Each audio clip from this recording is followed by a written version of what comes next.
MahaDBT farmer स्कीमच्या माध्यमातून खरीप हंगाम 2026 करता बियाणे अनुदान योजना ही सुरू झालेली आहे आणि त्यासाठीचा ऑनलाईन अर्ज हा मोबाईलवरून घरबसल्या कशा प्रकारे करायचा आहे याबद्दलची सविस्तर माहिती आपण आजच्या व्हिडिओमधून पाहणार आहोत। तर नमस्कार मित्रांनो, मी आहे सोपान डवाले आणि आपण पाहतात सरकारी कॉर्नर यूट्यूब चॅनल।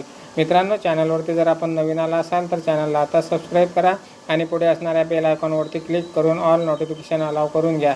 त्यामुळे पुढे येणारे असेच नवनवीन व्हिडिओ आपल्याला सर्वात अगोदर पाहायला मिळतील। चला तर पाहूयात, महाडीबीटी फार्मर स्कीमच्या माध्यमातून खरीप हंगाम 2026 करता बियाणे अनुदान अर्ज हा कशा प्रकारे भरायचा आहे त्याबद्दलची सविस्तर माहिती।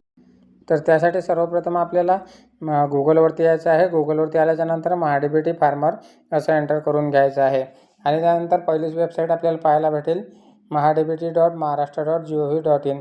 तर या वेबसाईटवरती आपल्याला क्लिक करायचं आहे आणि त्यानंतर या ठिकाणी शेतकऱ्यासाठी काही सूचना दिसतील, त्या सूचना एकदा वाचून घ्यायच्या आहेत। आपल्याला वाचायचं असेल तर वाचू शकता, अन्यथा खाली स्क्रॉल डाऊन करून आपल्याला या ठिकाणी वैयक्तिक शेतकरी असं निवडायचं आहे। त्यानंतर वैयक्तिक शेतकरी निवडल्याच्यानंतर या ठिकाणी आपल्याला खाली पाहायला भेटेल शेतकरी ID प्रविष्ट करा। तर या ठिकाणी शेतकऱ्याचा जो फार्मर ID आहे तो फार्मर ID आपल्याला या ठिकाणी एंटर करून घ्यायचा आहे आणि त्यानंतर OTP पाठवा या बटनावरती क्लिक करून शेतकऱ्याचा जो आधार क्रमांक आपल्या आधार कार्डला मोबाईल नंबर एंटर असेल त्या मोबाईलवरती एक OTP जाईल, तर तो OTP आपल्याला या ठिकाणी टाकून घ्यायचा आहे। तर आपण या ठिकाणी पाहू शकता OTP यशस्वीरित्या शेतकरी IDशी लिंक असलेल्या मोबाईल क्रमांकावर पाठवण्यात आला आहे। याला ओके करायचं आहे आणि शेतकऱ्याच्या मोबाईलवरती जो OTP आलेला आहे त्यानंतर आलेला OTP या ठिकाणी आपल्याला टाकून घ्यायचा आहे आणि OTP तपासा या बटनावरती क्लिक करायचं आहे। आपला जो आलेला OTP आहे तो व्हेरीफाय करून घ्यायचा आहे। OTP व्हेरीफाय झाल्याच्यानंतर शेतकऱ्याचं लॉगिन आपल्याला या ठिकाणी ओपन झालेला दिसेल। तर आपण या ठिकाणी पाहू शकता your profile are fractured successfully. तर या ओकेवरती क्लिक करायचं आहे आपल्याला आणि त्यानंतर आपल्याला घटकासाठी अर्ज करा या ठिकाणचे 2 नंबरचे जे ऑप्शन आहे त्यावरती आपल्याला क्लिक करायचं आहे। त्यानंतर आपल्याला खाली स्क्रॉल डाऊन करायचं आहे। त्यानंतर आपल्याला या ठिकाणी 3 नंबरचा ऑप्शन निवडायचा आहे, बियाणे वितरण प्रात्यक्षिक फ्लेक्सी घटक। तर या ठिकाणी आपल्याला जे बाबी निवडा बटन दिसते त्यावरती आपल्याला क्लिक करायचं आहे आणि त्यानंतर या ठिकाणी आपला जो जिल्हा असेल तो जिल्हा ऑटोमॅटिक या ठिकाणी शो झालेला आपल्याला दिसेल। त्याचप्रमाणे तालुका, त्याचप्रमाणे ज्या गावात आपलं शेत आहे ते गाव आपल्याला या ठिकाणी ऑटोमॅटिक आलेलं दिसेल। त्यानंतर फार्मर ID आपल्याला या ठिकाणी आपला शो होऊन जाईल। त्यानंतर सर्वे नंबर म्हणजेच गट क्रमांक आपल्या शेतीचा आपल्याला या ठिकाणी पाहायला भेटेल। त्यानंतर टोटल लँड म्हणजेच टोटल आपली शेती किती आहे ते आपल्याला या ठिकाणी पाहायला भेटेल। त्यानंतर आपल्याला हंगाम या ठिकाणावरून निवडून घ्यायचा आहे, त्यासाठी हंगामवरती आपल्याला एकदा टिक करायचं आहे आणि खरीप हंगाम हे निवडून घ्यायचं आहे।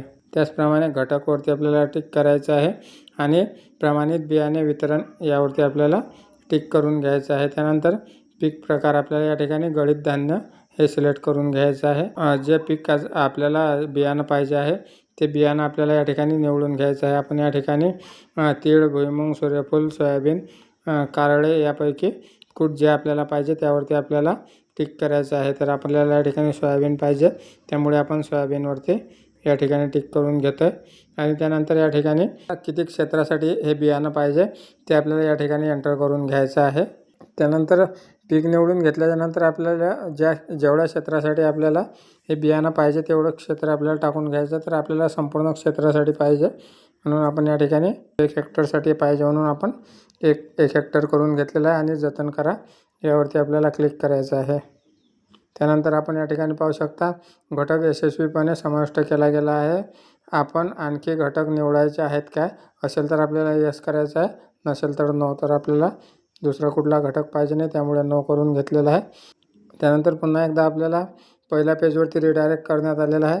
तर या ठिकाणी जो अर्ज सादर करा बटन दिसत आहे तर यावरती आपल्याला पुन्हा एकदा क्लिक करायचं आहे, याला ओके करायचं आहे। त्यानंतर पहा या बटनावरती एकदा टिक करायचं आहे। आपण या ठिकाणी आपण निवडलेलं बियाणं या ठिकाणी पाहू शकता। त्यानंतर खाली या ठिकाणी एक चेकबॉक्स दिसत आहे, योजनेअंतर्गत ज्या बाबीसाठी आपली निवड होईल त्या योजनेच्या अटी शर्ती व मार्गदर्शक सूचना मला लागू राहतील। तर या चेकबॉक्सवरती आपल्याला क्लिक करायचं आहे आणि पे ॲप्लिकेशन फीज यावरती आपल्याला टिक करायचं आहे। त्यानंतर आपल्याला ₹23.60 हे पेमेंट करून घ्यायचं आहे. त्यासाठी आपल्याला मेक पेमेंट या बटनावरती क्लिक करायचं आहे आणि त्यानंतर आपल्याला आपण net banking, debit card, credit card ज्या माध्यमातून आपण करू इच्छिता ते माध्यम आपल्याला या ठिकाणावरून निवडून घ्यायचं आहे आणि अशा प्रकारे आपले ऑनलाईन पेमेंट करून घ्यायचं आहे ₹23.60. त्यानंतर 15 मेच्या नंतर या योजनेची लॉटरी लागेल आणि आपल्या कृषी सहाय्यकाच्या मार्फत आपल्याला सोयाबीन बियाण्यासाठी परमिट वाटप करण्यात येईल आणि त्यानुसार आपल्याला आपले हे सोयाबीन बियाणे खरेदी करावं लागणार आहे. तर संपूर्ण व्हिडिओ पाहिल्याबद्दल धन्यवाद मित्रांनो. व्हिडिओ जर आवडला असेल तर व्हिडिओला लाईक करा, चॅनलला सबस्क्राईब करा. तर पुन्हा भेटूया अशाच एका नवीन व्हिडिओसोबत. तोपर्यंत जय हिंद, जय महाराष्ट्र.